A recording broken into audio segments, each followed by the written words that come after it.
Life for me ain't been no crystal stairs. It has tacks in it, bowls torn up places,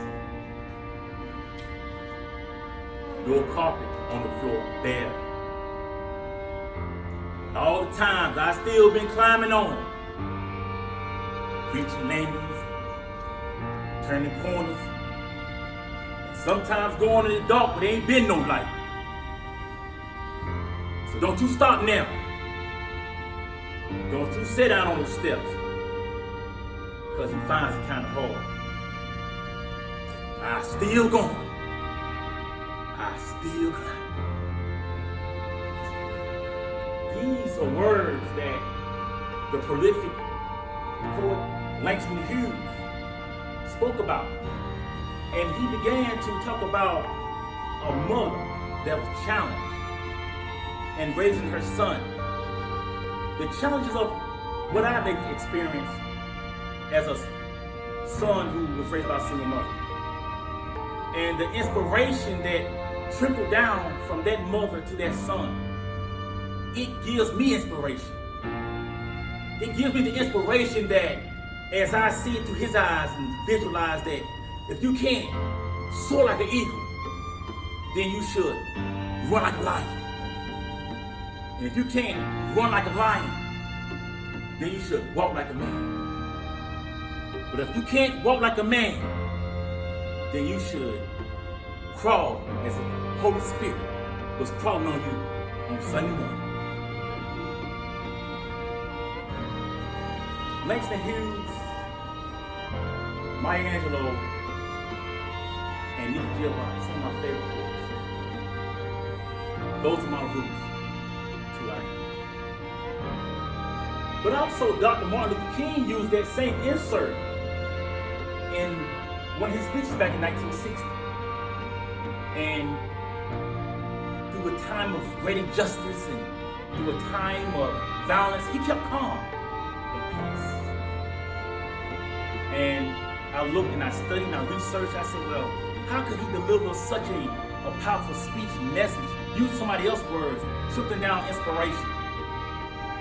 And I took from that he was trying to instill unity in our communities. Which reminds me and brought to life an African proverb that says that it takes an entire village to raise a child. Martin Luther King, I am embraced by his speech, and from those roots, I am. I grew up in a household with no crystal stairs in it, but it was full of love. It was my uncles and aunts by nicknames Possum, Pig, and Pump. My grandmother named Moon, and my mother named Glow, but no father in my household, which in turn began to bury the roots of a stereotype that will be raised up into the correctional facility.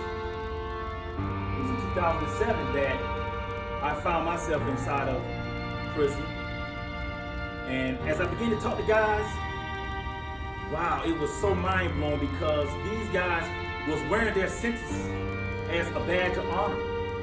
In fact, they thought it was a rite of passage. So now I realize that what they had been experienced through their lifetime, through their culture, is the woes of stereotypes.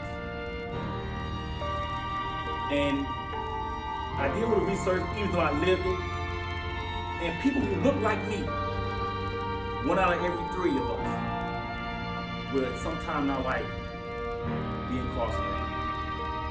But the facts get deeper, because those same people, us, blacks, we find ourselves 3 times more likely to be experienced through violence, police brutality, or to be shot. And so when I think about people who walk down Chestnut Street which is all areas in Virginia, or downtown Newport News, who ain't active there. And this is quote unquote the ghetto, the hood, and people expect violence. But you had no business getting shot in good neighborhoods. So therefore, when you are armed with a pack of Skittles and you are packing an iced tea, it may give you opportunity to experience violence. Also, if you're wearing a hood, it could get you killed. Ask Trayvon Martin. The philosophies that Dr. Martin Luther King left to the Rootz from Langston Hughes somehow did not get an opportunity to fake Trayvon Martin. I am Trayvon Martin, and the roots to I am from his philosophies. And in closing, I want to just share with you guys that as the generational minorities begin to identify with names as Negroes or colors, African Americans, and begin to try to culturalize a people that came to poverty and struggle. But I took it a step further and I looked that what I closely identify with is the Moors, the Berbers. Look at 1711 to 1492. You will see a Moorish empire in Spain that in 1492 it was overtaken by King Ferdinand V and Queen Elizabeth I. But before then, Moors meaning navigators, we was going all over the nation, the city, and we was trading and being merchants, sea merchants. And we began to empower ourselves with the riches and the wealth of the world. It was empowering to me to be able to learn that. And I said, wow, that's what I identify with. I mean, that's what I'm talking about. Libraries and architects and monasteries and all this knowledge to be able to gain wealth acquisitions. Like now I'm powerful more than by measure because now I can not only get the money, but I have the knowledge now. So I can move forward.